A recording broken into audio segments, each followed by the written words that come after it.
अरे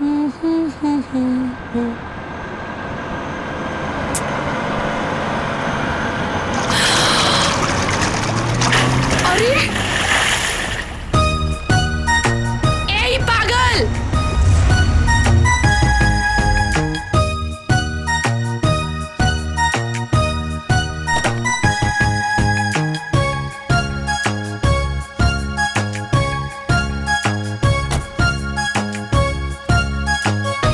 सॉरी, हमरा के माफ कर दी। हमरा से गलती हो गई। का गलती से हमार पूरा कपड़ा खराब कर देला। देखी बुरा में एक बात कही, गाड़ी में हमरा पानी की बोतल रखल बा, कहीं तो रउआ रही किचन में साफ कर देत पानी। रहे दिए नाटक, रवा जैसन आदमी के हम अच्छे से जाने ली। देखी मैडम, रउआ जैसे सुतता नहीं, हम वैसे बिल्कुल नहीं। देखी अच्छा ये बताई, रउआ कहाँ जाए के बा? कहीं तो रउआ के छोड़ देते पानी। कोनो जरूरत नहीं है, हम चल जाए। ठीक है madam. It's okay, it's okay. ठीक है मैडम। ऑटो।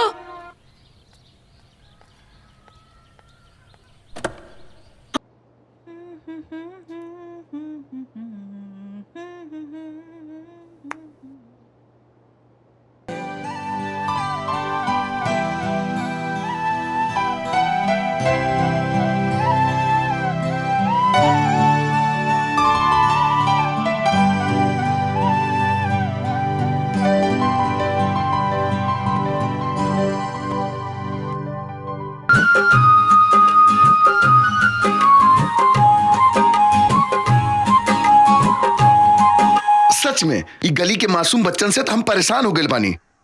हमारा अपन कोनो पर्सनल लाइफ बाकी ना। अरे सोशल लाइफ के मतलब ये थोड़े ना होला कि आदमी अपना पर्सनल लाइफ भूल जाए। आज से ये सब कुछ बंद। अब से हमारी जिंदगी में सिर्फ सुनंदा।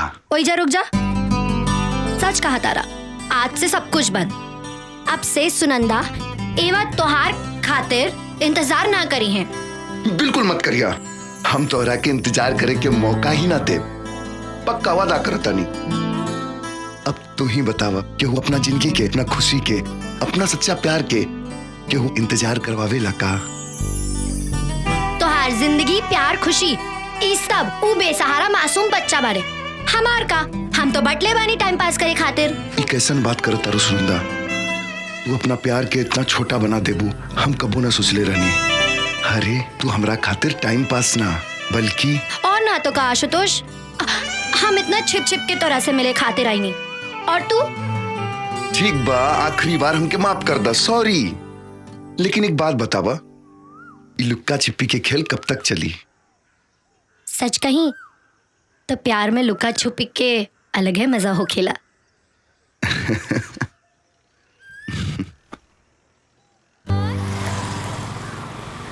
देखो आशुतोष, इस बार तो तुमको मैंने बख्श दिया, अगली बार ऐसा किया तो छोड़ूंगी नहीं।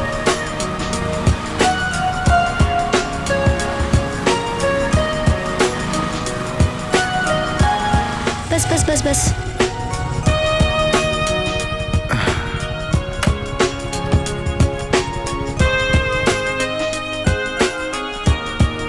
सच कहीं सुनंदा तो तोहरा के छोड़ के जाए के मन न कर रहल बा।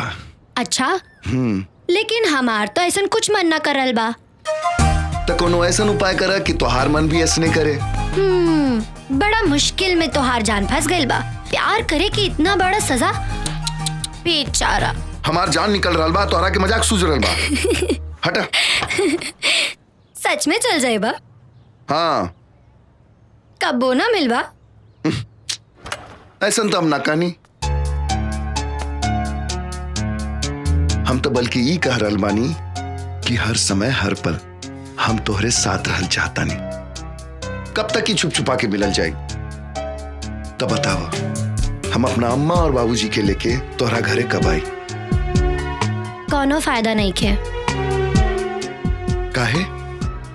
घर में बड़ बहन के होते छोट बहन की शादी, समाज का कही। और सुरभि दीदी के शादी के चिंता लेकर हमारे बाबूजी बहुत चिंता में बाड़े। हैसन का परेशानी आ रहल बा तोहरा दीदी के शादी में। अब का बताई आशुतोष, केहू के दहेज चाहिए तो केहू के सुंदर लड़की। सच बताई तो इस संसार में संस्कार के तो कोनो कीमते नहीं खे। स्कूल के एक मास्टर अपना दोनों बेटी के संस्कार के अलावा कुछ न दे सकेलन। ऐसा मत कहा सुनंदा।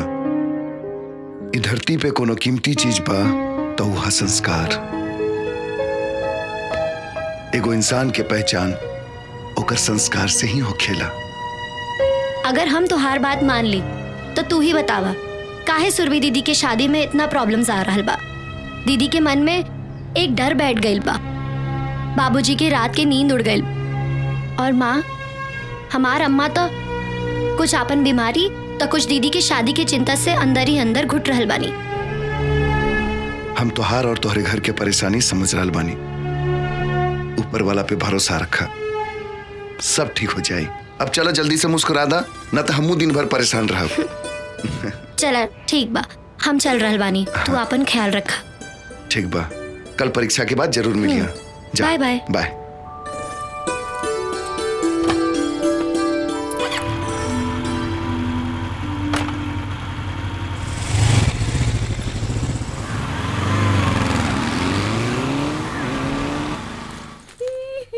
ए रश्मि, अरे सुनंदा, आ गईलू तू?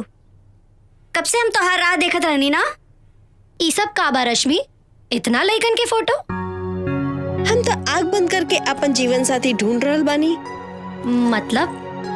मतलब ई कि ई सब फोटो हमार होखे वाला जीवन साथी के बा।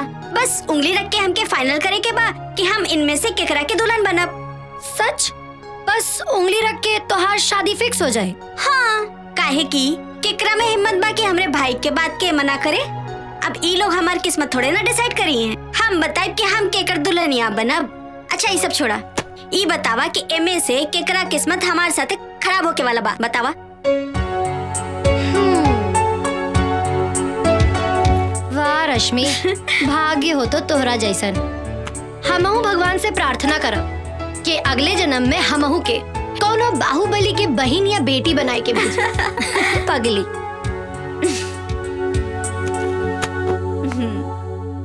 ई बतावा सुनंदा, आशुतोष कैसन बना?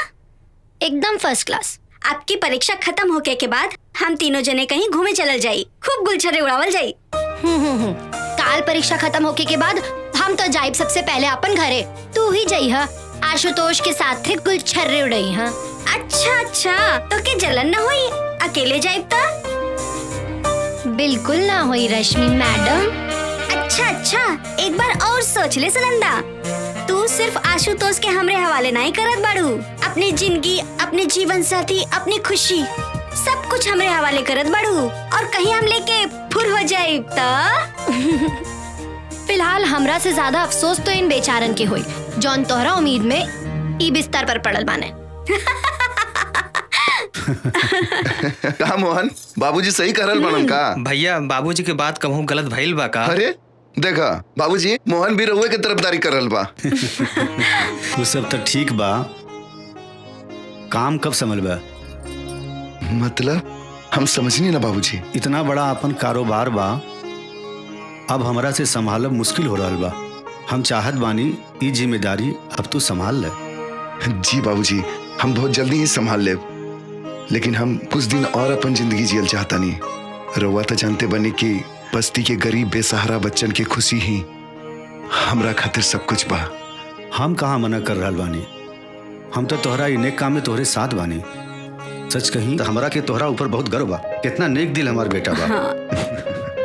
बाबूजी, जे कुछ बानी हम रउआ और अम्मा के कारण ही तो बानी। फिर एक ने काम और ही कर दा, सुनंदा के हमार बहू बना के ही घर में ले आवा। अरे अम्मा ही का कर रहल बाड़ी? तोहार अम्मा सही कह रहल बाड़ी।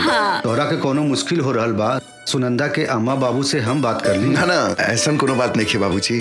दरअसल सुनंदा के बड़ बहन के शादी जब तक नहीं हो जात तब तक बात करल ठीक नहीं है। सुरभि के शादी खातिर सब लोग बहुत परेशान बा। तो ठीक बा, जब तोहरा के अच्छा लगे तब तू बता दिहा। काहे से तोहरा खुशी में ही हमनी के खुशी बा। और हाँ, सुनंदा से कह दिया कि हम ओकरा के अपन बहू मान चुकल बानी। और हम अपन भाऊजी।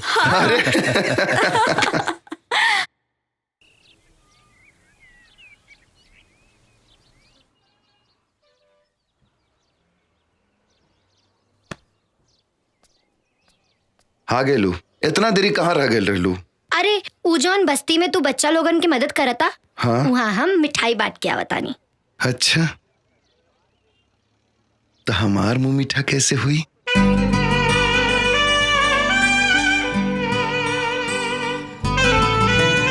देखा, तू जौन मुंह मीठा करे के सोच रहल बाड़ू ना, हमार इरादा उ नइखे।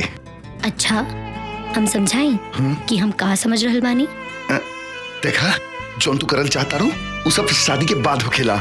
हाँ, हाँ तो शादी से पहले का होखेला? सिर्फ मुंह मीठा। चला आवा, मुंह मीठा करा देता नहीं। अरे छोड़ बेशरम, एगो लड़की होके लेका के छड़े लू।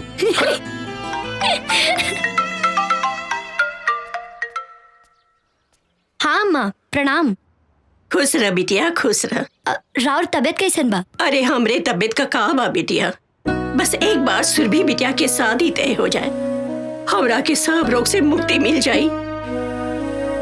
हमार सांस तो बस सुरभि के शादी तक। ना अम्मा, ऐसन मत कही। हम जाना तानी सुरभि दीदी के शादी की चिंता रवा के और बाबूजी के भीतर से तोड़ देले बा।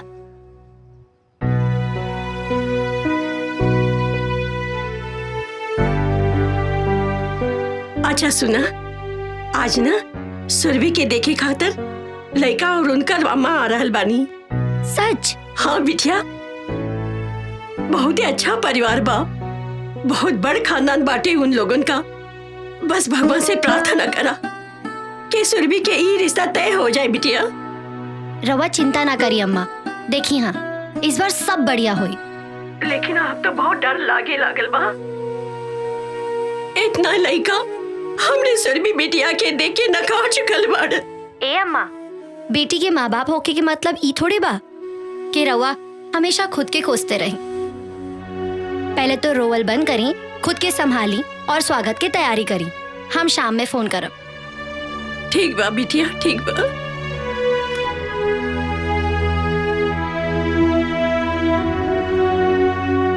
कमाल बा, अम्मा के तो बड़का बड़का ज्ञान देते रहलू कि बेटी के माई बाप होके के मतलब ई थोड़े ना होखे। आशुतोष, तू ना समझ रहल बाड़ा। हमार बाबूजी के ई हालत बा कि उनकरा के सुरभि दीदी के खातिर कौनो लइका मिल जाए। टूट चुकल बाड़े हमार बाबूजी बिल्कुल।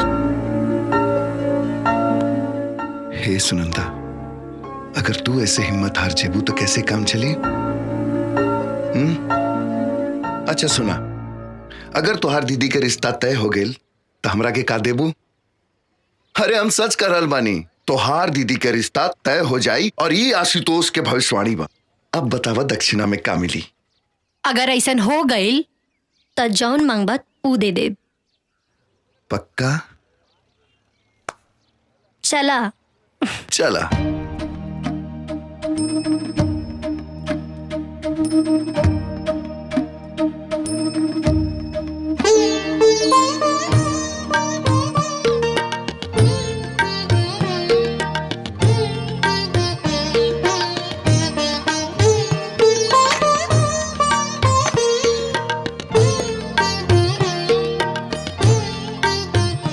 कौशल्या जी, हम अपने बेटियन के शिक्षा और संस्कार के अलावा कुछ नहीं दिले बने।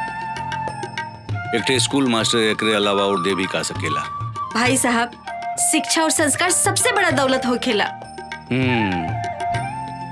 हम तो सुरभि बिटिया के एक के नजर में देखते ही पसंद कर लेनी।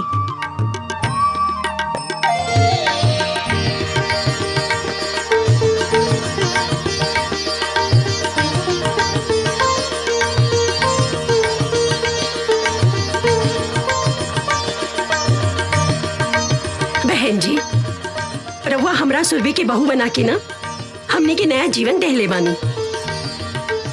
हमने के पास जवन कुछ बा सब प्रेम बेटा के ही बा। ना बहन जी, दहेज की बात ना करी। भगवान के दिहल हमरे पास सब कुछ बा। कमी बात है सुरभि जैसन बहू के। अब इनकरा के जल्दी जल्दी हमरे हवाले कर दी। प्रेम बेटा, अगर सुरभि से कुछ पूछल चाहत होगा तो ना बाबूजी, हमरा इनका से कुछ पूछे के नहीं है। काहे कि माँ के पसंद ही हमार पसंद बा, कि माँ की खुशी में हमार खुशी छुपल बा। तो इहो बता दा कि तोहार खुशी हमरा खातिर हमार जिंदगी बा।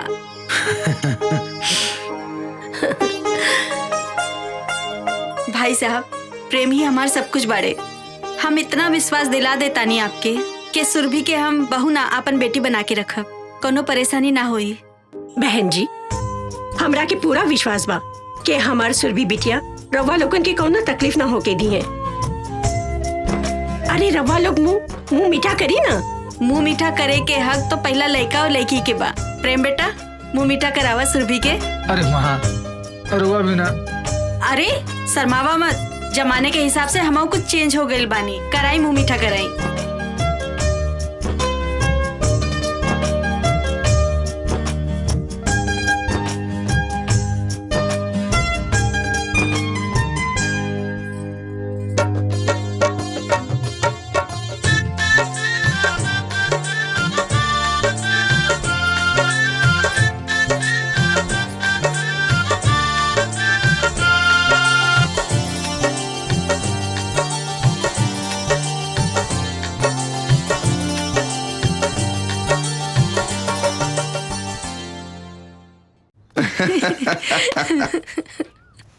सच में आज पूरा दिन तोरा साथे गुजार के बहुत अच्छा लगल। काश ऐसने हर दिन हुई। हाँ हाँ, शादी के बाद देखब हम तोहार प्यार। बड़े बड़े रोमियो के प्यार के किस्सा हमके पता बा। प्रेमिका और पत्नी चाय और केतली की तरह हो खेली। प्रेमिका चाय की तरह गरम और पत्नी केतली की तरह। एक सेकंड। हाँ दीदी, कैसन बाड़ू? सुनंदा, हमार तोहार साथ बस अब कुछ ही दिन के बा। काहे दीदी ऐसन काहे कह रहल बाड़ू? अरे बाबा, हम विदा होके प्रेम जी के घर चल जाए तो तोहरे साथे कैसे रहब? विदा होके प्रेम के घर? अब अच्छा, अब मतलब प्रेम के साथ? हाँ सुनंदा, प्रेम जी और उनकर अम्मा मतलब हमार होके वाली सासू माँ बहुत अच्छे लोग बड़। सच? अच्छा ये सब छोड़ा, ये बतावा कैसन बाड़े हमारे प्रेम जीजा जी। और पहले तो एक काम करा, हमके फटाफट उनके फोटो व्हाट्सएप कर दा। नहीं, उनकर दर्शन तो यहाँ आवे की बाद ही हुई। ना दीदी ऐसा मत करो ना प्लीज। अरे पगली, पहले हमरा के तो जी भर के देख लेवे दे। अच्छा तो ई बात बा। चला ठीक बा, मौका दे देता नहीं, लेकिन हमरा आए के बाद कोनो मौका ना मिली। मंजूर? मंजूर। अब जल्दी से भाग के यहाँ आ जा, हमरा के तोहरा से बहुत बात करे के बा। हाँ दीदी। अच्छा ये बतावा, हमार जीजा जी कौन शहर के गुंडा बाड़े? जहाँ तू अभी रह के पढ़ाई करल बाड़ू। का बात करल बाड़ू? तब तो फिर हम यहाँ उनसे मिलकर आपन परिचय खुद दे दे। अच्छा अब हम रख रल बानी। काहे इतना जल्दी क्यों? अरे पगली, तोहार जीजा जी के जी भर के देख तो लेवे दे हमरा के। ठीक बा दीदी, रखा तानी। अब हमार सर पूरा करा। ठीक बा, मांगा जे मांगे के बा। रहदा रही सही समय पे हम अपने आप मांग ले। चला आज हम तोहार मुंह मीठा कराई। काहे? तू काहे? खुशी के बात तो हमरा खातिर बा, तो हम करवाई। अरे बुड़बक, तू समझत नहीं खू। जब तोहार बहन के रिश्ता तय हो गई, मतलब हमनी के रास्ता क्लियर हो गई।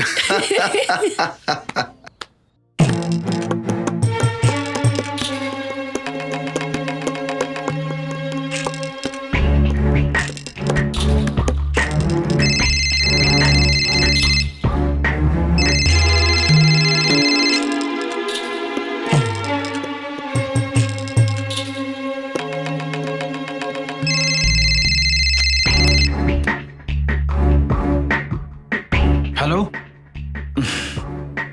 प्रेम बाबू, 10 लाख रुपया चाहिए। का? कौना बात की? तुहरे जान के कीमत के। इतना सारा बिजनेस, इतना सारा कंपनी के मालिक, तुहरे खातिर तो 10 लाख तुहरे हाथ के मिलवा। बात तो तू सही कहला, लेकिन तुरा ऐसा आदमी के हम 10 लाख तो दूर, बल्कि 10 रुपया देवल पसंद ना करब। आइंदा फोन मत करिया। चलो फोन रखा।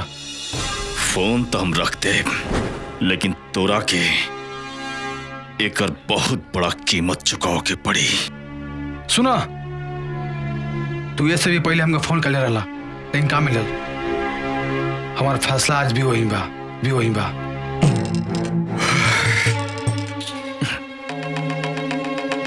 तो ठीक बा,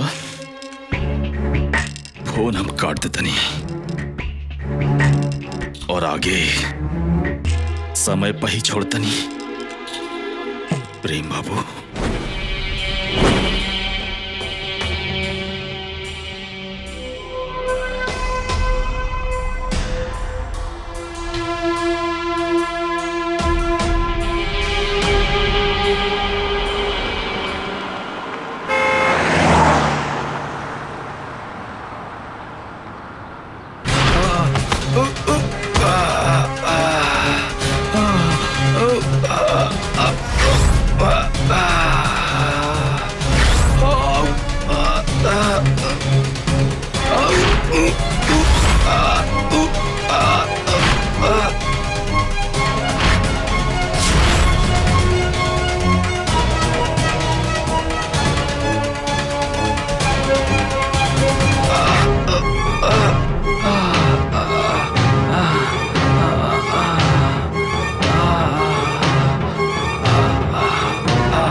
दर्द होता ना?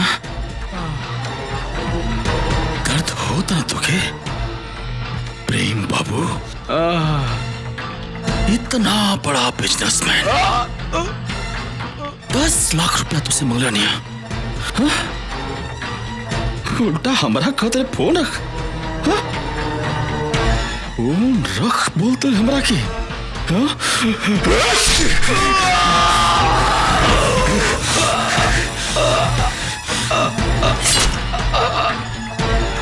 देख कितना भारी पड़ल तुके, हमरा के फोन रखे की बोला,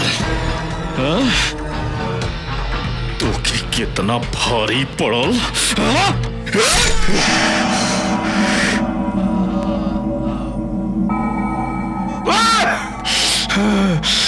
अपने आप के मत समझा था, धोखा से बाहर करके तू बात थोड़ा जिंदगी पर कुत्ता।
सुनंदा सुनंदा का भेल तो के का हमरा बचला सुनंदा हमरा बचला अरे का भेल तो के हमरा बचला के ऊ हमरो भी मार दी के मार दी तो के हमरा बचला अरे सुनंदा कुछ बताइबो हमके ऊ सुनंदा जे उनकरा के हमरा के भी मार दी अरे के मार दी तो के कुछ बताइबो हमके अरे काहे परेशान बाड़ू सुनंदा सुनंदा अरे अबे आशुतोष के कॉल करत है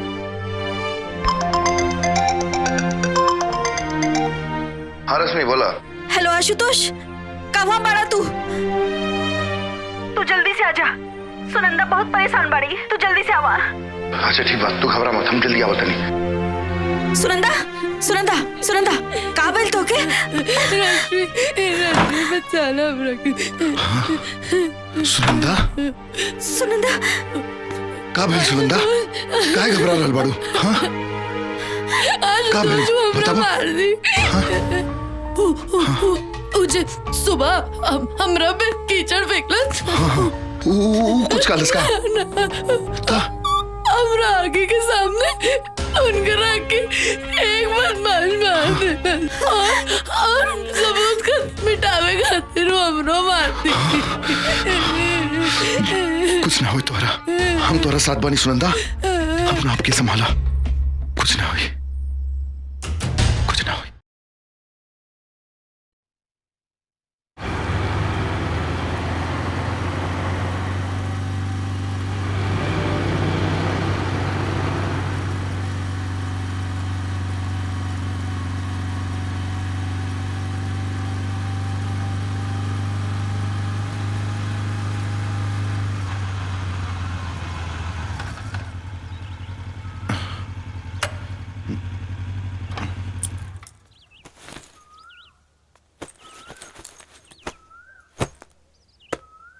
अब तू जा सब कुछ भुला के अपना दीदी के शादी की तैयारी करा और सुना अपना ख्याल रखिया अगर तोहरा के कुछ हो गए तो हम परेशान मत हो हम आपन ख्याल रखब बाकी हम तोहरा के अपना घरे भी ना ले जा सके नी अरे ये सब फालतू बात के बारे में मत सोचा वैसे भी तोहरा दीदी के शादी के बाद अम्मा बाबूजी तोहरा घरे आई हैं बस इस शुभ घड़ी के खूब बढ़िया से एंजॉय करा एक बात के ध्यान रखिया अपना तरफ से केहू के भी शिकायत के मौका मत दिया ठीक बा हम खूब एंजॉय करब और शादी के हर एक पल के जिए के कोशिश करब बस अब खुश ठीक बा हम चला तनिया ठीक है संभल के जाइए हाँ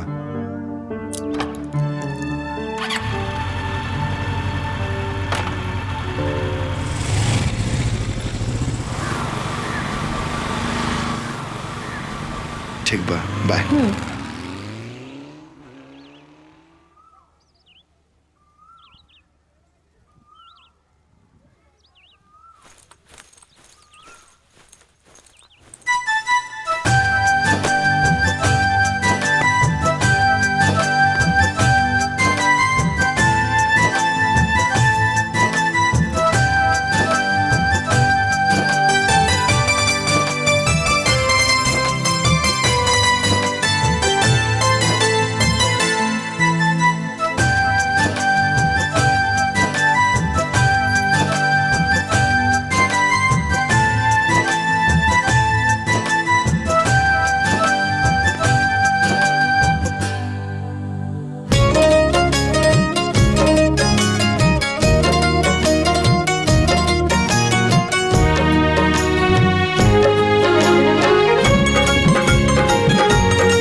होके प्रेम जी के घर चल जाए तो तोहरे साथे कैसे रह? विदा होके प्रेम के घर?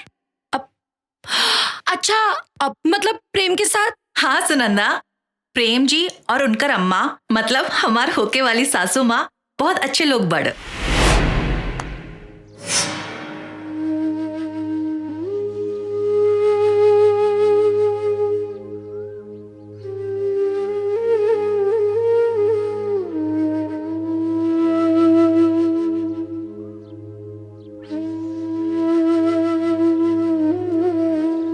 गईलू ना देख के?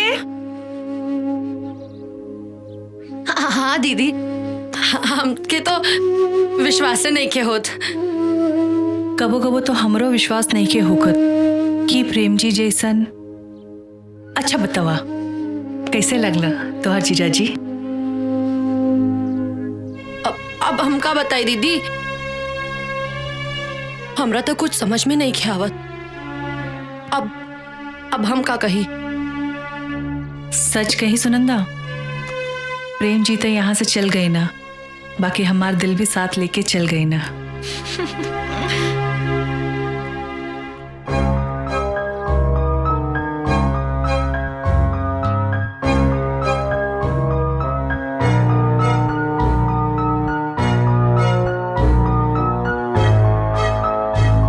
हे प्रभु, ई का हो गई?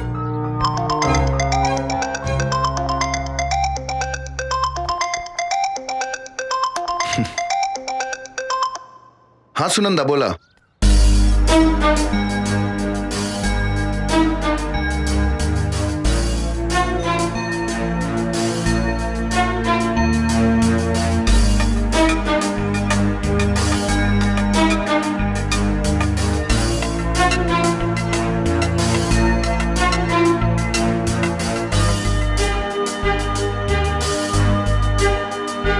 तू ये बात अपना दीदी के बतौलू हो कि ना? ना आशुतोष, हमार हिम्मत ना भय। दीदी ता अपन एक एक पल प्रेम के सपना में जी रहल बाड़ी। अगर दीदी के सच्चाई पता चली। अच्छा आशुतोष, हमके एक बात नहीं के समझ आवत कि इतना सब कुछ हो गई, लेकिन अब तक प्रेम के घर से कोनो खबर ना आयल। हम का कहता नहीं? अगर हो सके तो तू एक काम करबा, जाके मालूम करा कि सच का बा। शायद हम जे देखनी हा वो गलत होके। भगवान करे कि गलत हो। हम अभी प्रेम के घर जाके सच के पता लगावे की कोशिश करता नहीं। तू उनका घर के पता भेजा जल्दी। हाँ हाँ ठीक बा।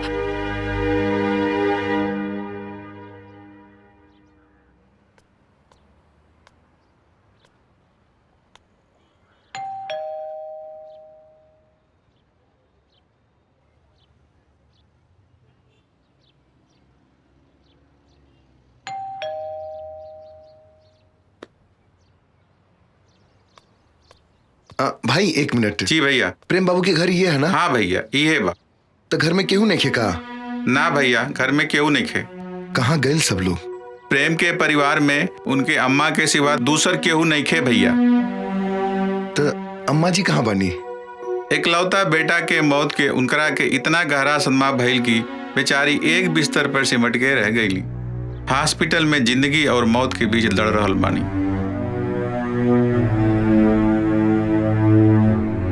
हाँ ठीक बा, धन्यवाद।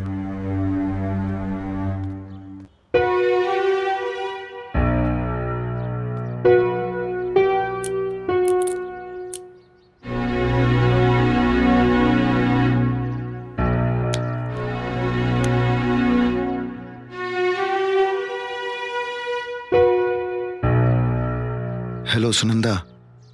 हेलो। हम प्रेम के घर गए रहनी।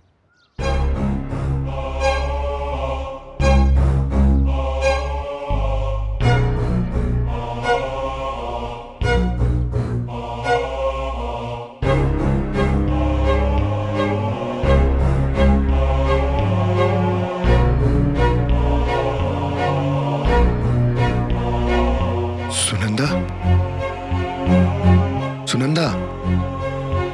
हे भगवान, कौने धर्म संकट में डाल देला। वो के रहे प्रेम के मर्डर करे वाला। घरे में बताई कि ना बताई? पानी। पंडित जी कहन गई रही हाँ तो यही महीना के आखिरी में शुभ मुहूर्त बा कहत रहा हाँ, बहुत अच्छा दिन बा। तो रउआ का सोच रहल बानी जी? सब इंतजाम तो हो ही गइल बा ना? हाँ सब इंतजाम तो होइए गइल बा, बस खाली एक कनाता टेंट वाला जोन बाटे वह बाकी रह गइल बा, तो एक दो दिन में कर देब। हम सोचत रही हैं कि हम शहर जाके आप प्रेम के माता जी से तारीख के बारे में बात करके सब फाइनल कर देत बानी। एमे कहे के का बाजी, जितना जल्दी शादी की तारीख तय हो जाए अच्छा रही। तो ठीक बा, हमें को काम करता नहीं, हम काले चल जाते नहीं शहर। आजे जाके प्रेम के माता जी से मिल करके उनसे सब कुछ फाइनल कर लेता नहीं। ठीक बा। बाबूजी की सच बता दी का? चुप चुप के का सुन रहल बाड़ू? कुछ ना दीदी, बल्कि हम सोच रहल बानी कि तोहार शादी में हम का करी। तू अभी सोच रहल बाड़ू और हम कब का सोच चुकल बानी। अच्छा सुनो, हम अपन ससुराल जाए और अपन पतिदेव के खूब सेवा करब और उनकर अम्मा के भी, और उनकरा के कबो शिकायत का मौका ना दे। सच कहीं सुनंदा, आजकल तो हमार प्रेम जी भी हमार सपने में आवत बाड़ो और हमार नींद खराब करके भाग जाला। सुरभि बेटी। आई नहीं बाबूजी। हमार ए समय सच बतावल ठीक ना होई। दीदी कितना खुश बाड़ी।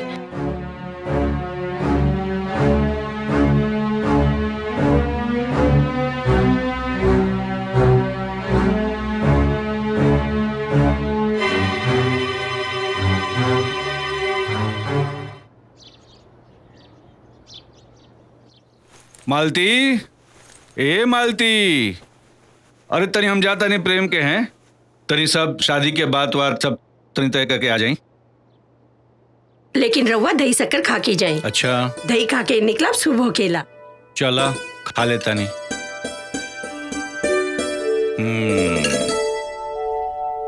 बाबूजी हाँ रास्ते में खाए के कुछ सामान बा, याद से खा ले। चला ठीक बा। अब दीदी हम बानी ना बाबूजी के साथ में, अब तब बाबूजी के कोनो बहाना ना चले दे।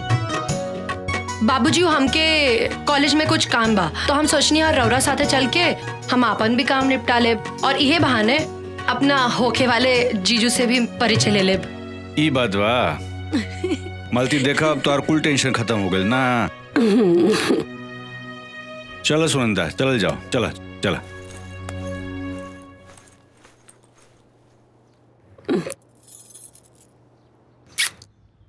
आशुतोष, हमार घर के बर्बाद होके से बचा ला। कल बाबूजी प्रेम के घर शादी फाइनल करे जात बाड़न। अगर बाबूजी वहां पहुंच गए तो प्रेम के सारा सच बाबूजी के मालूम पड़ जाए और सच जानकर हमारा अम्मा मर जाई हैं। सुरभि दीदी तो वो तो टूट जाई हैं। हमार घर बर्बाद हो जाए। आशुतोष, हमार बाबूजी के प्रेम के घर जाए से रोक ला, प्लीज रोक ला। हम तो हारी एहसान कबू ना भूल पाई। रोक ला आशुतोष, रोक ला। एक तरफ प्रेम के सच बा तो दूसरी तरफ सुनंदा के हमरा ऊपर विश्वास। क्यों हम उनकर बाबूजी के प्रेम के घर जैसे रोक ले।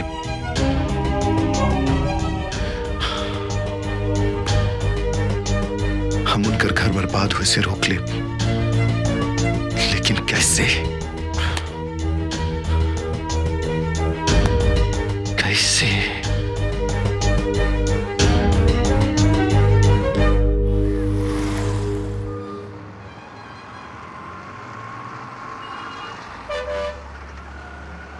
बाबूजी, हमरा बहुत भूख लागल बा। चला ला ना, देखा अम्मा का दिले बानी, खा ला। ना माँ बाबूजी, आज घर के ना, आज चली कहीं बाहर खाइल जाए। लेकिन बेटा बहुत देरी हो जाई, समझल कर बात के। अच्छा चली चाय ही पी लिया जाए। बेटा बहुत देर हो जाइए, वो काम कर जाओ। प्रेम के घरे चले के उनका अम्मा जो चाय वाय बना के दिया वो पी लिया। ठीक बा ना? ठीक बा। हाँ चला। हे भगवान, चला आ गई।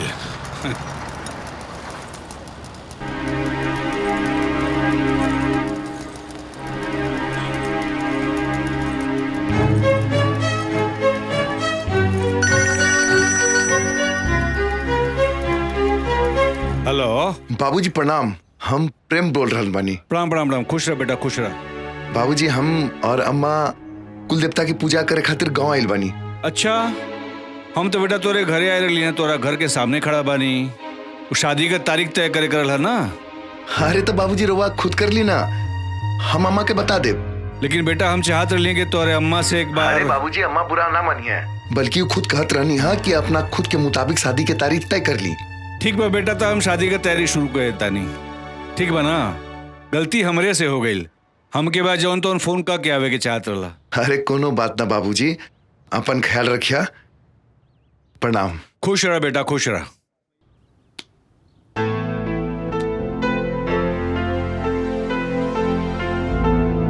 का भइल बाबूजी? प्रेम और उनकर अम्मा जौन बा तौन कुल देवी का पूजा करे खातिर गाँव में गईला। अच्छा। हाँ देखा दड़ू, केहू के बगैर जौन बा तौन बंगला कितना सुना लगत बा। हाँ बाबूजी। आप प्रेम के शादी के बाद जौन बा तौन तारीख उहे तय कैला है जौन हम चाहत रहली हैं। ई तो बहुत बढ़िया बात बा बाबूजी। तो चलो ठीक बा, चलो चल जाओ। बाबूजी आप जाई, ऊ का बा ना कॉलेज के काम। अच्छा, तो ऊ करके हम काल आ जाइब। ठीक बा, ठीक बा बाबूजी। चलो भाई, चलो चलो। और हाँ चलो बाबूजी, हाँ। याद से लंच कर लिया और मेडिसिन ले लिया। ठीक बा, ठीक बा, ठीक बा, ठीक। चलो चलो भाई, चलो चलो चलो बेटा। थैंक गॉड, बचा लिया।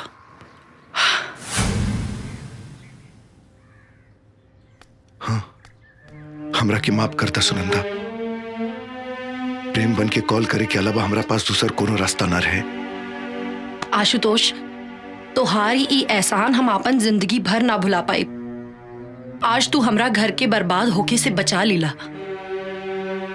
आज तो मामला संभल गई, लेकिन सोचा शादी के दिन का हुई, जब घर में ढोलक बाजी सहनाई बाजी, तब कैसे? हम ई सब ना जाना धनी, लेकिन हमके ई पता बा कि आज से, बल्कि अभी से तू प्रेम बन के। एक मिनट सुनंदा, प्रेम बन के का मतलब है तुहार? आशुतोष, जौन जैसे चल रहा बा ओके वैसे चले दा ना। अभी भी कुछ नहीं बिगड़ल। भलाई यह मबा कि हमनी सब केहू के सब कुछ सच सच बता दी। ना आशुतोष, अगर हम सबके सच बता देब तो हमार पूरा परिवार बिखर जाए। अभी भी कुछ नहीं बिगड़ल। सोचा शादी के दिन दुनिया समाज के सामने का हुई। हम कुछ नहीं के सुने के चाहत। अगर तू सच में हमरा से प्यार करेला तो जॉन हम जैसन कहा तनी वैसा करा, और जॉन जैसा चल रहा बा बस चले दा। ना, आज तो हम संभाल लेनी, लेकिन आगे हमरा से ही पाप ना होई। और एक बात कान खोलकर सुन ला, हमार सच्चा प्यार के इम्तिहान ये तरीका से लेवे के कोशिश मत करा।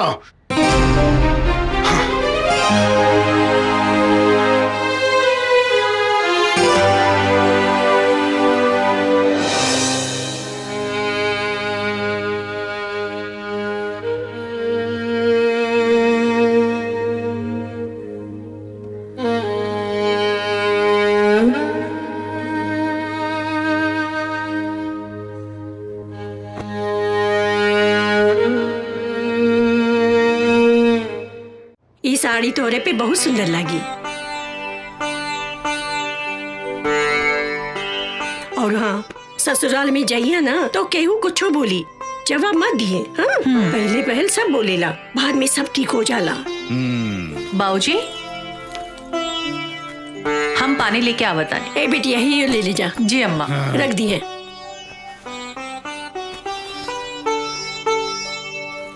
हाँ जी। सच कहीं मालती, सुरभि हमार बहुत भाग्यशाली बा। इतना बढ़िया लड़का बहुत पुण्य से मिलेला। अच्छा, ऐसा का कह देली जमाई बाबूजी? अरे करिहा का, तारीख तय करे गई रही। हाँ तो का कहला कि रुए तय कर दी तारीख। हाँ। हाँ। अच्छा। हाँ। और ही का कहलन जमाई बाबू और संबंध जी? कहिया का तारीख तय हो गई।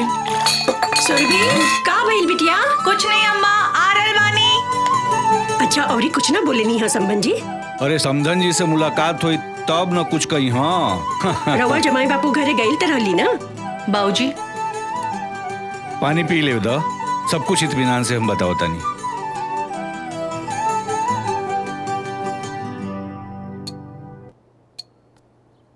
लगता तू पूरा कहानी सुन ले बगैर मनबू नहीं। चला तोरा के पूरा कहानी हम सुनावत बानी।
सिस्टर बीपी पल्स तो ठीक है? जी। फर्स्ट चेक द बीपी। जी। बीपी चेक कर लेना और टाइम टाइम से दवा देते जाना, ठीक है? और उसकी रिपोर्ट हमें बता देना। ओके सर। ओके। अभी रउआ की आराम करे के जरूरत बा। इकरा खातिर करी बेटी, मर गई होती तो ठीक रहुए। ऐसा ना कहीं बेटी, मोबाइल मिली का? हमरा एगो बहुत जरूरी फोन करे के बा। चार्ज में लगैले बानी, लेके आवत बानी।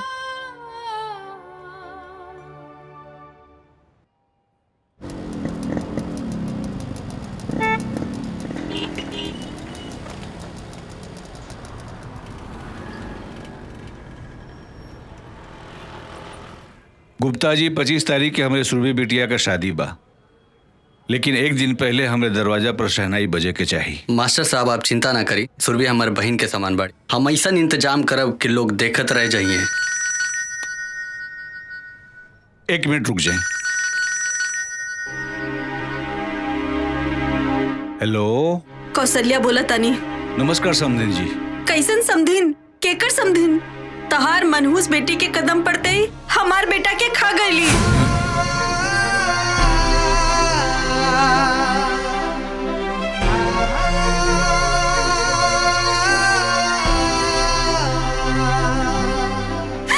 इतना फोन मत करिया, समझला?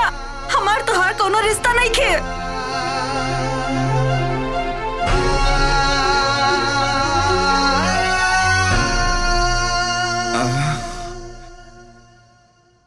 आई देखा ना कितना बढ़िया झुमका बन के आइल बा। तोरा दीदी के ऊपर अच्छा लगी? बहुत अच्छा लगी। चूड़ियों बढ़िया बा। देखा सब अच्छा बा। अरे का हो गई? बस कुछ हो ना माँ। तोहार सुरभि दीदी चल जी है ना, तू ही तो हमरे पास रहबो ना। हमकी सुरभि दीदी के खूब खूब याद आई। हाँ बेटा, हमू के आई। सुनंदा, तू ही तो हमारा सब कुछ बाड़ू ना। सुनंदा उठ। चल का चल हो गइल रे? हमार बिहार में डांस ना करबू। उठ जा। यार दीदी बताओ कौने गाने पे डांस करबू? आगे आवो, बताओ। सोच ले बाड़ू? नहीं। अच्छा ठीक बा, कुछ भी करा। कुछ भी कुछ हमरा नहीं के मालूम, तू बतावा। उ गाने पे करना। मेहंदी लगा के रखना, डोली सजा के। नहीं नहीं, मेहंदी है रचने वाली। Not bad. बतावा कैसे करबू? हाँ बता। मेहंदी है रचने वाली, हाथों में गहरी लाली।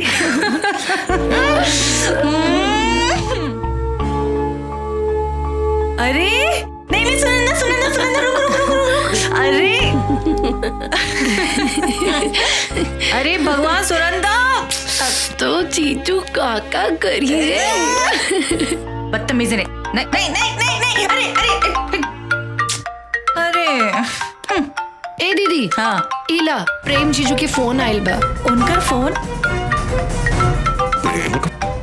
प्रेम जी का? हाँ। हमार खातिर? हाँ।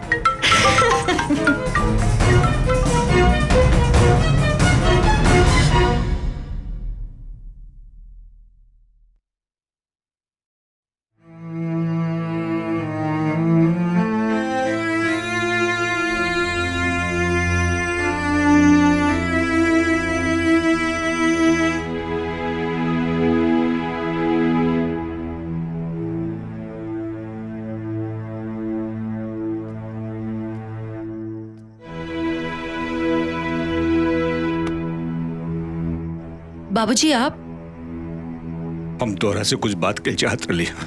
कहीं ना। का सच में प्रेम का फोन आए रहे? हाँ बाबूजी, काहे रवा के ऐसन काहे लग रहल बा कि आज प्रेम के अम्मा का फोन आए रहे। प्रेम का सच जाने के बाद भी तू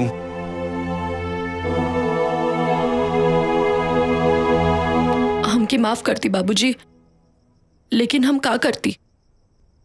अम्मा की जिंदगी और दीदी की खुशी बचावे खातिर हम ही सब कहीं नहीं। हम तो हर परेशानी समझ सकीला बेटी, लेकिन प्रेम का सच जानला के बाद हम हो मझधार में फंस गए बानी। एक तरफ तोहरे माई के बीमारी, ओकरे बेटी के विदाई का सपना, दूसरी तरफ सुरभि का जिंदगी। प्रेम का सच जानला के बाद पता नहीं होकर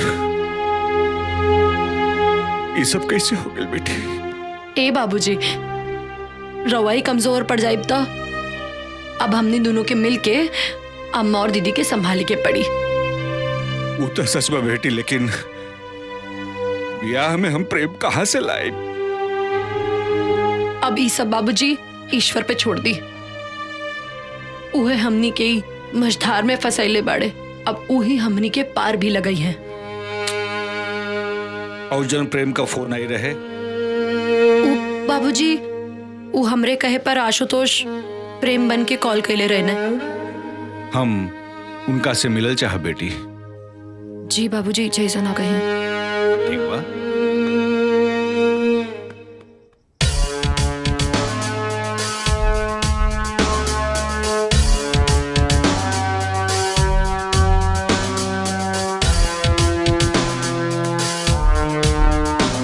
सर, एगो सुनंदा नाम के लड़की के आईडी मिलल बा।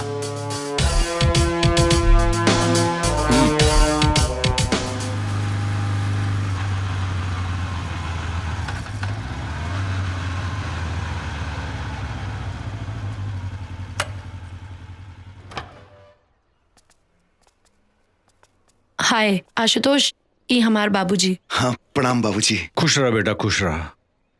तू प्रेम बन करके हमारा परिवार के बर्बाद होके से बचा लेला, लेकिन एकरा आगे का हुई? बाबूजी, हम जॉन कहनी सुनंदा के खुशी खातिर कहनी। हमरा पता बा जे कुछ भी हो रहा बा वो ठीक नहीं हो रहा बा। हम तो हम लोगन के एहसानमंद बनी बेटा।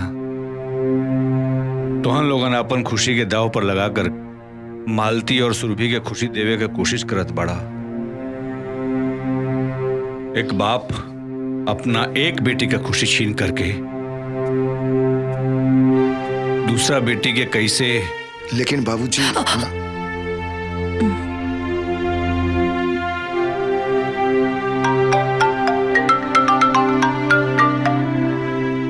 हेलो, हम पुलिस इंस्पेक्टर रवि बोल रहल बनी।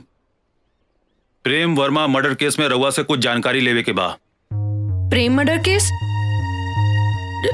लेकिन हमरा के कुछ नहीं के मालूम। सबूत बा हमरे पास।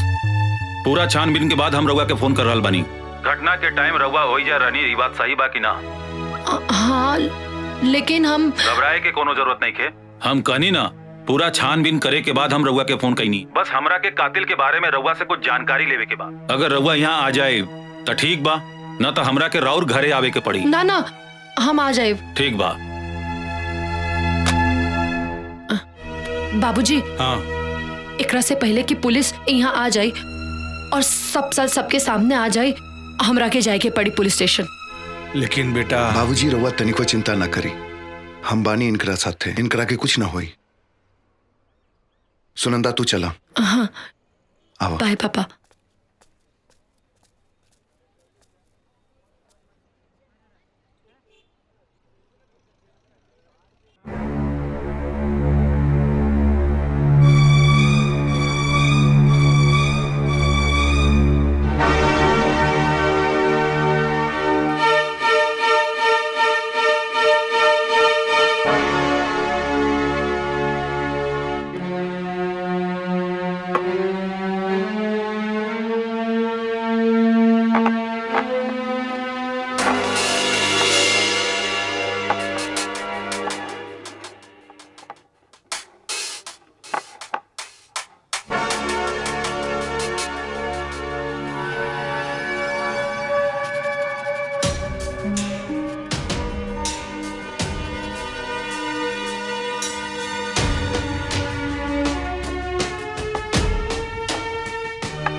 भइल बाबूजी?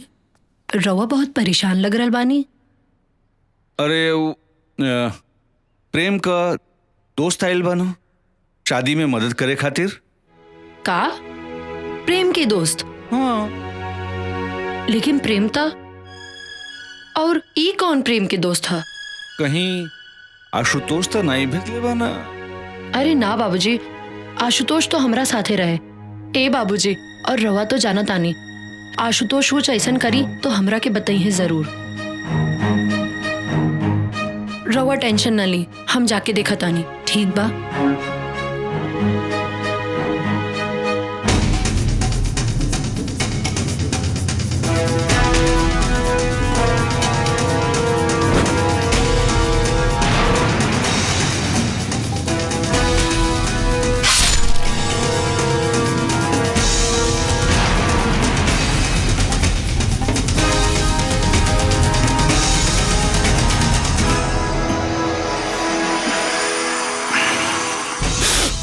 तू आ गलू, बड़ा सही टाइम पाइल वालू। हम तो मुंह मीठा कवल बनी, तू कला तू एजा परेशान मत होगा। अभी हम साली तक बने जा, आराम से मिल बैठ के बात कर ले जाई। सुनंदा तू आ गई लो। ई पुष्कर जी हैं, तोहार जीजा जी प्रेम जी के दोस्त।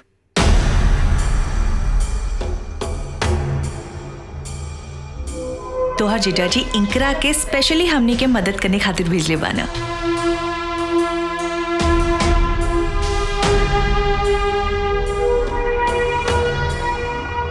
बड़ा खुश नसीब बने जा आप लोग, जौन प्रेम जैसन आप लोगों को दामाद मिला। लाखों में एक बा हमार दोस्त। अरे खड़ा क्या बनी, आई बैठी, साथ में नाश्ता कर लिया। हाँ सुनंदा बैठा। ना दीदी, हम बहुत थक गइल बानी, और फिर पुष्कर जी तो शादी तक यहाँ रही हैं, तो खूब बातचीत हुई।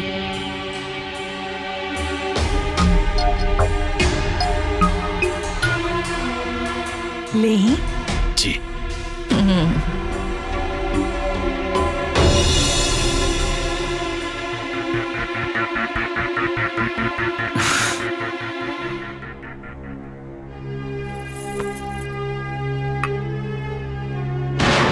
ई पुष्कर जी हैं, तोहार जीजा जी प्रेम जी के दोस्त।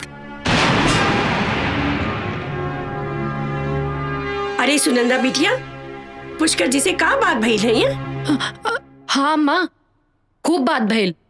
प्रेम जीजा के खूब तारीफ करत रहे। हाँ ता दामाद जी तारीफ करे के लायक बटले बाना। आज के जमाना में इतना सुंदर केहू होला का? सही कह रहल बालू मलती, लेकिन तई जा कर के उनका के चाय वाय हाल चाल पूछ ले। तू देखा जमात एक भी नाराज हो जाए चली, लेकिन दमाद का दोस्त नाराज नहीं होके के चाहिए। ई कुल तो रुआ के ध्यान रखे के चाहिए, कहीं कुछ ऊंच नीच हो गई तो खाए पिए का ध्यान तोहरा न रखे के चाहिए, हम ही कुल ध्यान रखब। देखी बड़ी मुश्किल से सुरभि बिटिया के इतना अच्छा रिश्ता मिलल बा। अरे हम तो उम्मीदें छोड़ देले रहली, लेकिन ये घर में फिर से खुशी के दिन आइल बा। अब हम कौनो सब कुछ तो हम ही करीला ना, फिर भी तू ही ध्यान रखा, तू ही ध्यान रखा तो ठीक बा, हम ही कुल ध्यान रखब।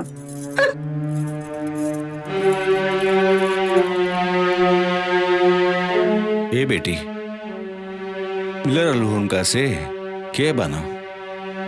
बाबूजी, एक पुष्करी प्रेम जीजा की किलर बाड़े।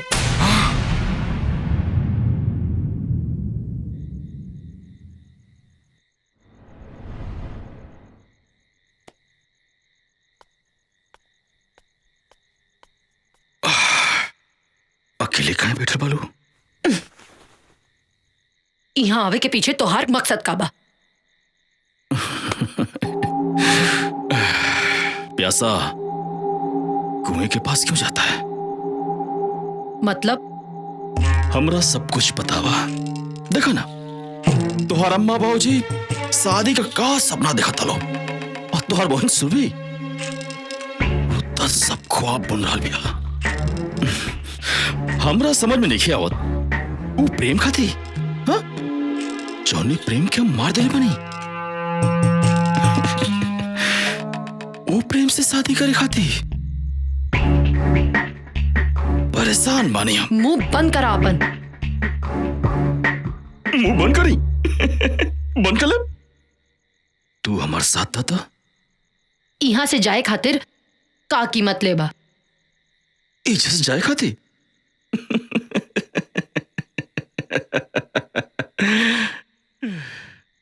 बड़ा सोच समझ के आयल बनी हम। जब तू पुलिस स्टेशन में हमारे खिलाफ कंप्लेंट के लिए बोलो, वो पुलिस से बचे खाती। ऐसे बढ़िया जगह तो हमरा की कहीं और ना मिली। अच्छा ही बतावा, प्रेम की काहे मार दिला? बस 10 लाख रुपए खाते। कई बार मांगनी उसे, ना बोल रस। हमारा गुस्सा आ गई, दिमाग हमारा ठनक गई, मार देनी बहुत आसान बाना। जाना तारा, एक प्रेम की मौत से कितना घर, कितनी जिंदगी दांव पे लग गई बा। इस सब से हमरा कोनो मतलब नहीं है। और हाँ, हमरे जैसे आदमी के इस शोभा भी ना दिला।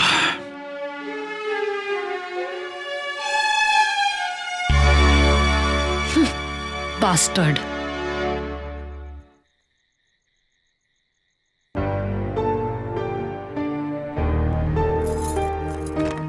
प्रणाम पप्पा जी, प्रणाम बुआ जी। प्रणाम। सुनंदा, हमनी के पहचान लो ना? तू सुरभि बाड़ू ना? कैसे पहचान बो तू लोग?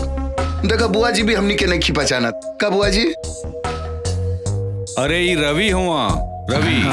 आई हुआ प्रशांत। अब तो हर उम्र होखे लगल बा, अब बुढ़ापा आ गइल बा, सब कुछ भुला जाता लू। हाँ, इनकर परिचय? ई पुष्कर हुआ, दामाद जी का दोस्त। यहाँ आयल बा ना हमनी के शादी विवाह में मदद करे खातिर। अच्छा, ये तो बड़ी खुशी के बात बा। घर के दामाद वालों के बारे में इतना सोच रहल बा। बुआ जी, ऐसा दामाद तो बड़ा किस्मत से मिलेला। सच कहा दाल बचवा, हमार सुरभि बेटवा बहुत भाग्यशाली बानी। इतना अच्छा दामाद हम आज तक नहीं खे देख ले। अरे दहेज में 1 रुपया नहीं खे मांगले बाड़न।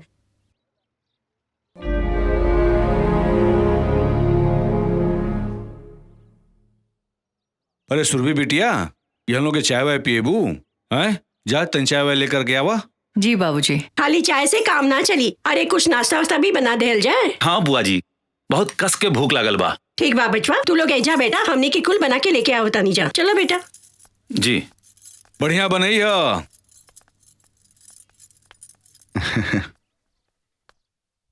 और पुष्कर बाबू बताएं प्रेम जी के बारे में, उनकर पसंद, उनकर नापसंद, ताकि शादी ब्याह में कोई तरह की दिक्कत ना हो सके। रउआ लो आई गल बनी तो जल्दी का बा, आप लोग चाय पानी पी, हम आओ तनी।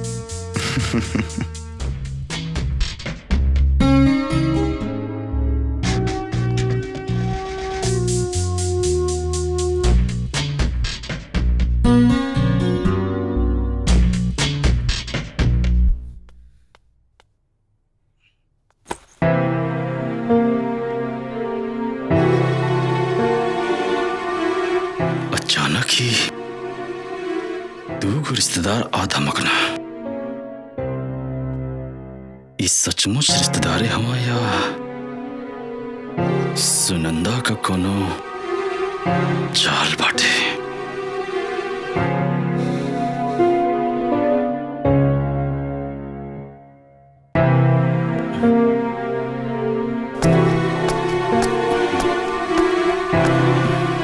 पुष्कर जी,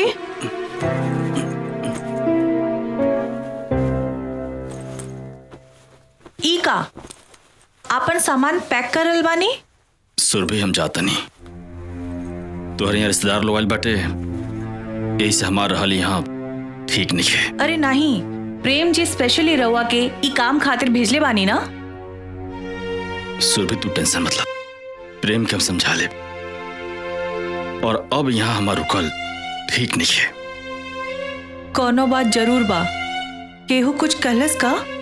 अरे नहीं नहीं, केहू कुछ ना कहल, लेकिन हम नहीं चाहत कि हमारे वजह से कोनो समस्या होके। कुछ ना होई, हमरा के बताई। सुनंदा ई नहीं चाहत कि हम यहाँ रहें।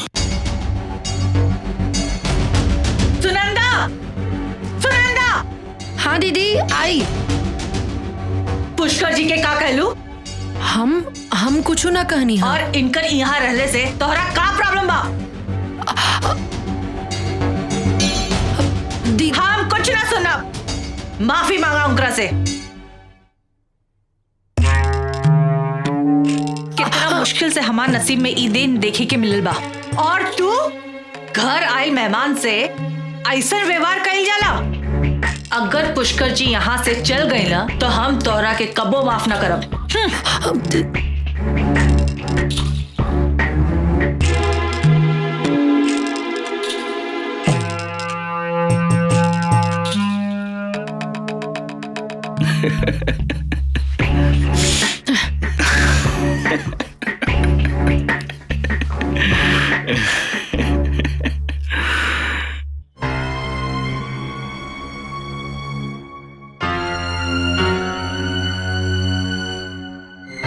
इंस्पेक्टर साहब, हमरा सुरभि या सुनंदा के जिंदगी खतरा में बा। पता नहीं पुष्कर कौने खतरनाक इरादा से यहाँ आयल बा। ओकर जिंदगी बचा ले इंस्पेक्टर साहब। रउआ हाथ मत जोड़ी। हम विश्वास दिला रहल बानी कि सुरभि और सुनंदा के कुछ न होके देव। और रहल बात प्रेम के सच्चाई के, तो ई कहल बड़ा मुश्किल बा कि जे दिन मालती जी और सुरभि के सच पता चली वो दिन का हुई। चिंता तो यह बात के है इंस्पेक्टर साहब,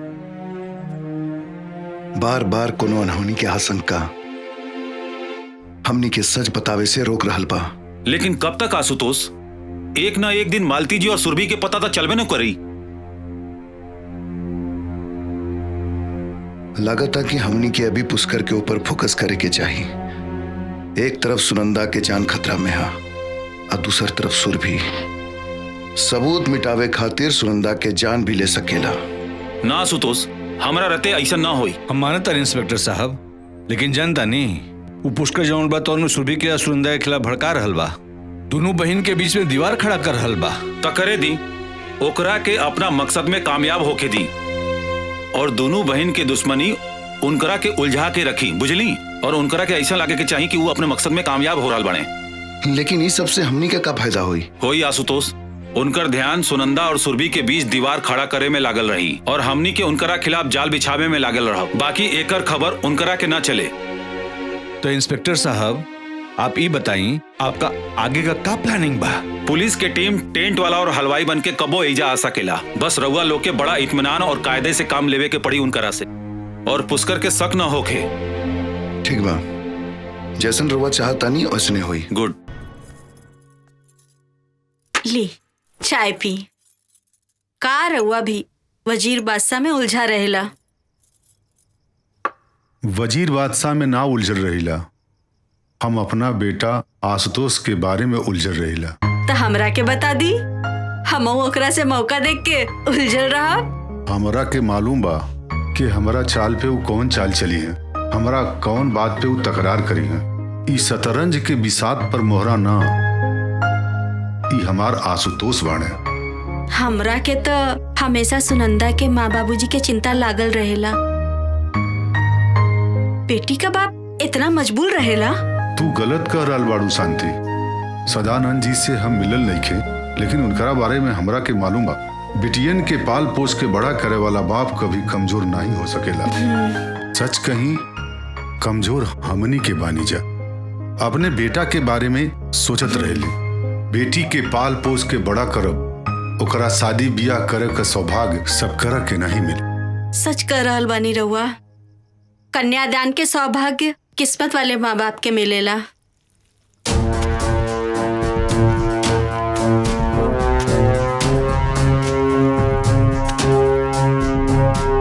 हेने आओ, हाँ उठाओ, उठा को अंदर डालो। हाँ हाँ राइट, चलो ओके, साइड लो, साइड लो, साइड लो।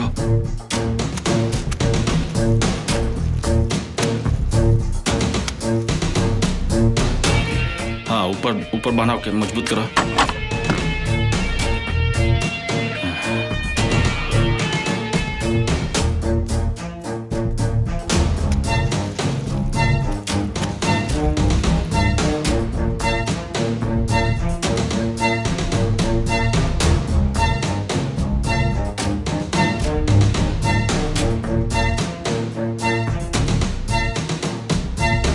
अरे पुष्कर बाबू, आई आई आई आई आई पुष्कर बाबू, आप आ गए भाई तो सामान का खाना वाना का लिस्ट बना देती तो बहुत बढ़िया रहत। अरे काय ना बाबूजी, बिल्कुल एकदम। ई बाबूजी रवि ना? आप अपन नाव का बतलो नहीं? प्रशांत। प्रशांत प्रशांत बाबूजी, ई लो मेहमान बाटे, इनका भी ध्यान रखल जरूरी बना। और अचानक आयल बोलो बाबूजी, तो इनके बारे में सोचल हमनी के फर्ज बनता ना। ज्यादा मत सोची पुष्कर बाबू, रउआ लइका लोग के तरफ से बानी, ऐसे पहले हक राउर बा। प्रशांत बाबू, ज्यादा हक के बात मत करी, हक के बात कब ना महंगा पड़ी आप लोगों के। और रहल बात लिस्ट का, तो आज रात में बना दे और कल सुबह आप लोग दे दे। आप लोग कोनो प्रॉब्लम ना होगे तो।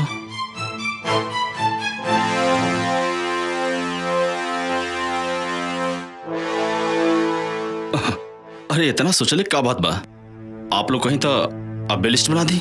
ना ना, ऐसा कोनो जरूरत नहीं है, कल आराम से रउआ लिस्ट बना ली, ठीक बा?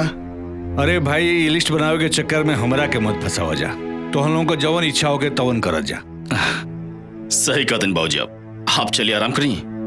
और रहल बात, हमने के सब देख लिया जाइए। आई चले। ठीक बा, अच्छा चलो तन। हमरा कुछ गड़बड़ लग रहा बा। पुष्कर के ऊपर नजर रखा, ओकरा दिमाग में कुछ तो चल रहा बा। आशुतोष, तू ओकर चिंता मत करा। फिर भी आज की रात पुष्कर खातिर इम्तिहान की रात हुई, और हमनी के खातिर भी।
कुछ गड़बड़ तो जरूर बाटे। जवन सुनंदा और प्रशांत एक दूसरे के पहचाने से इनकार करते सा,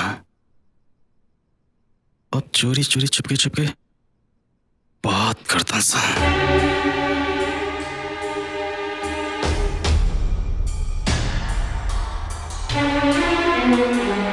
आपन शक दूर करे खाते एक ही उपाय बा, एक तीर से दो निशाना।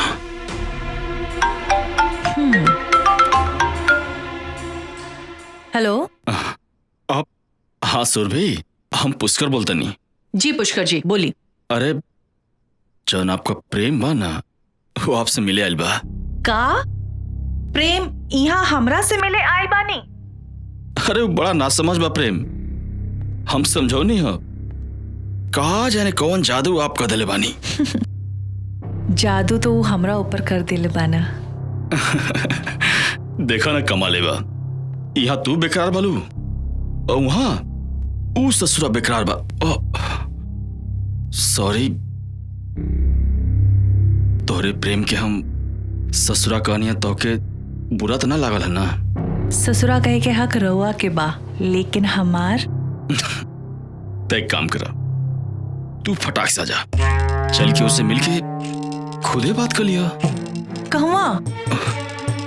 वह मंदिर के पीछे। इतना रात में? अरे हम समझाओ नहीं होकर आके, लेकिन जान तू क्या कहा था? हम इतना दूर से सुरभि से मिले आ सके नहीं रात में, और सुरभि हमसे मिले ना आ सकेली। तू तो जानता लो, ओकर विश्वास कहीं टूट गए तब कुछ भी हो सकेला। ना ना, ऐसा ना कही, हम चले खाते तैयार बानी। लेकिन घर के लोग पूछी तो हम का कहब? सच में आप एकदम भोली भाली बानी। अच्छा एक बात बताई, आधी रात में प्यार मोहब्बत की बात कर खाती कि वो अपने घर वालों के बता के भला जला। अरे एक काम करी, चुपचाप आप घर से निकले और रास्ता में हम आपसे मिलब।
चलो।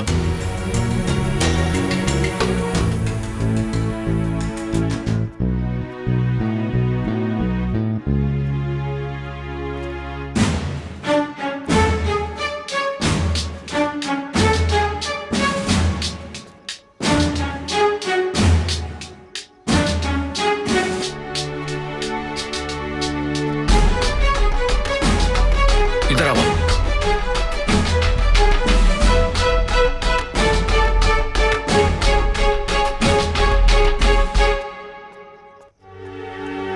हमार शक सही निकला।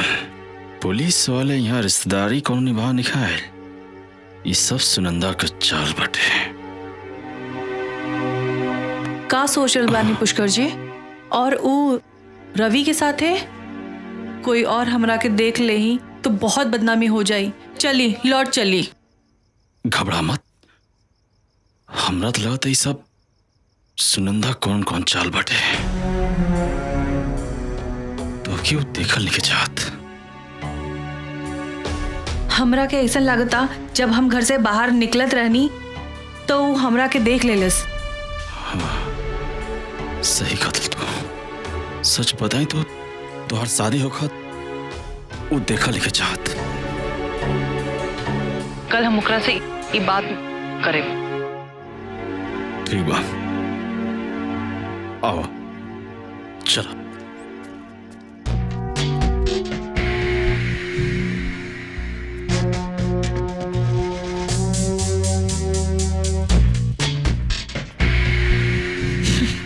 हमरा लग रहा बा कि रउआ गलत जगह लेकर आई बानी। प्रेम जी तो वो मंदिर के पास। गलत जगह ना, बिल्कुल सही जगह लेकर बानी। सुरभि जी हमको समझ नहीं ना। प्रेम जी कहाँ बानी? प्रेम प्रेम प्रेम प्रेम प्रेम प्रेम प्रेम के तो मार देनी। हाँ हाँ अपने हाथों से। और तोरा नहीं खेलना तो अपने बहन से पूछ ला। और ओकरे भी बात यकीन ना होके ना तो अपने पिताजी सदानंद से पूछ ला। और रहा बात सुरभि से, जवन काम प्रेम करित ना अब वो काम हम करब।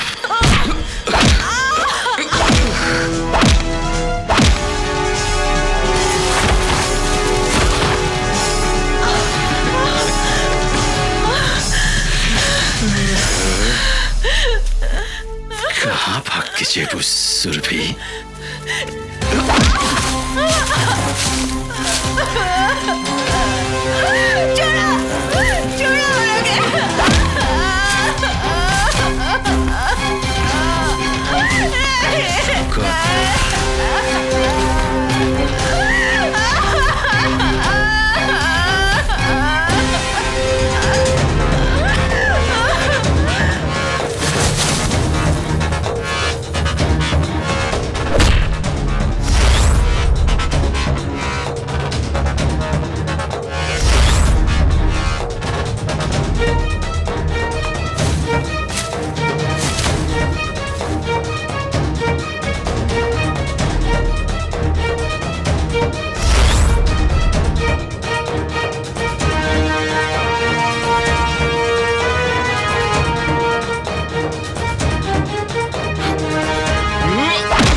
रउआ लोगन बाहर आई।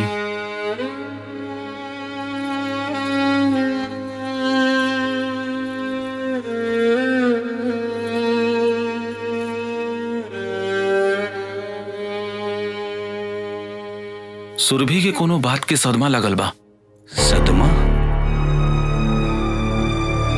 कौना बात की सदमा डॉक्टर साहब? अरे उनका शादी हो गया वाला बा और ये बात कि तो रउआ लोगन के पता लगावे के पड़ी। उनकरा के दवाई से ज्यादा रउआ लोगन के प्यार और दुआ के जरूरत बा। उनकर ध्यान रखिए आप लोगिन। चलो ताई, प्रणाम प्रणाम। ए जी, अचानक ऐसा कहाँ हो गई? और पुष्कर बाबू देखा ही नहीं खदे, कहाँ पड़े? सच्चाई रउआ के हम बतावता नहीं। अब ना रोके लोगन, मालती जी के सच जानल बहुत जरूरी बा। पुष्कर राउर दमाद प्रेम के दोस्त ना, उनकर कातिल बा।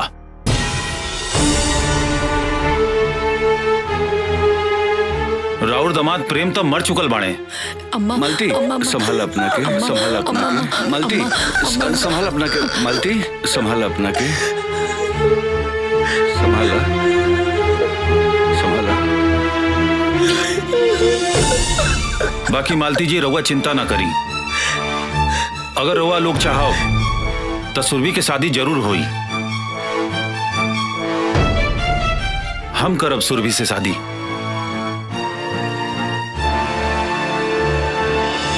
ई घर से सुरभि की डोली जरूर उठी। बाकी फैसला रउआ लोगन के ऊपर बा।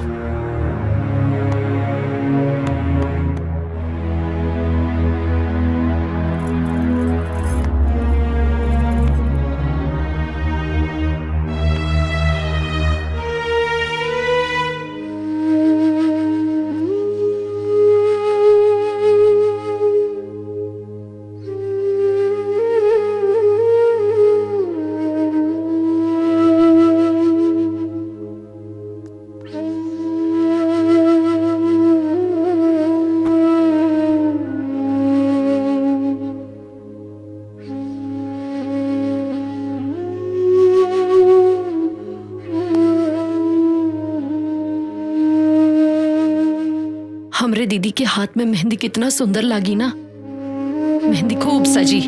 वो दिन तो हम खूब नाचब। लेकिन ऐसा तब हुई जब तोहार दीदी रवि से शादी करे खातिर तैयार हो जाई हैं। तैयार काहे ना हुई है? अरे दरोगा जैसा पति सबके नसीब में थोड़ी ना होला।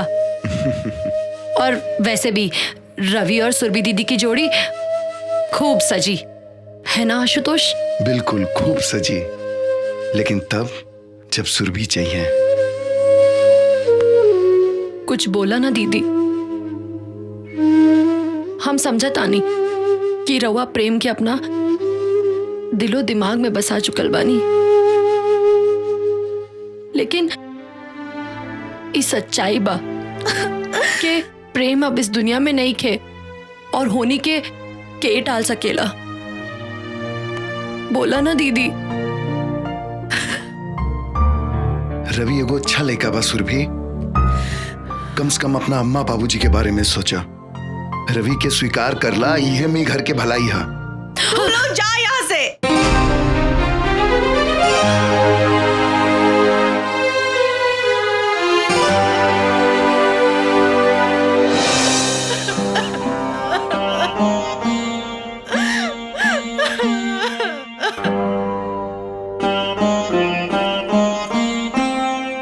अच्छा, अब हमरा के जाए के पड़ी। अगर सुरभि कोनो फैसला कर ले तो हम हमेशा साथ देवे खातिर तैयार बानी।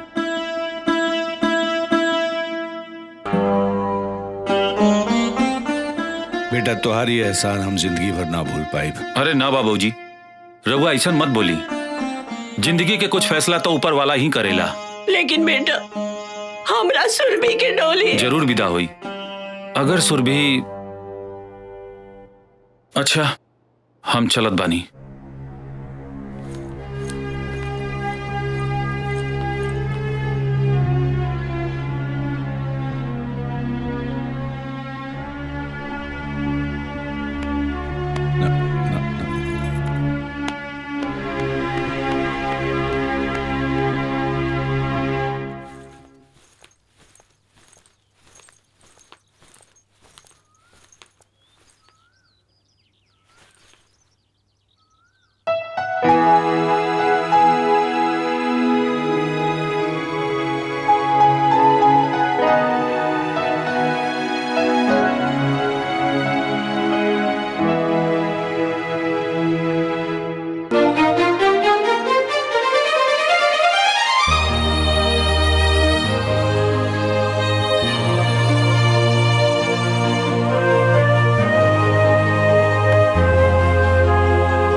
ना सुरभि, अब रोए के समय खत्म, मत रोआ।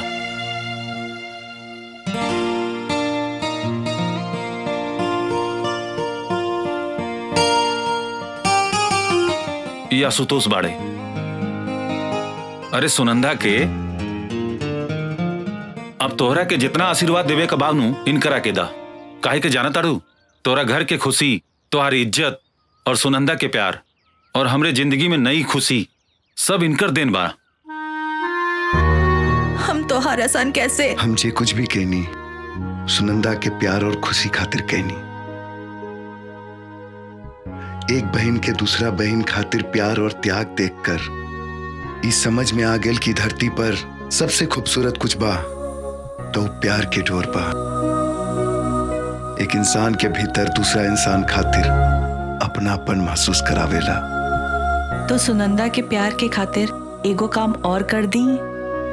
कल ई घर से एक डोली ना 2 डोली विदा होके के चाहिए। अगर रउआ तैयार बानी तो हम रवि जी के साथ।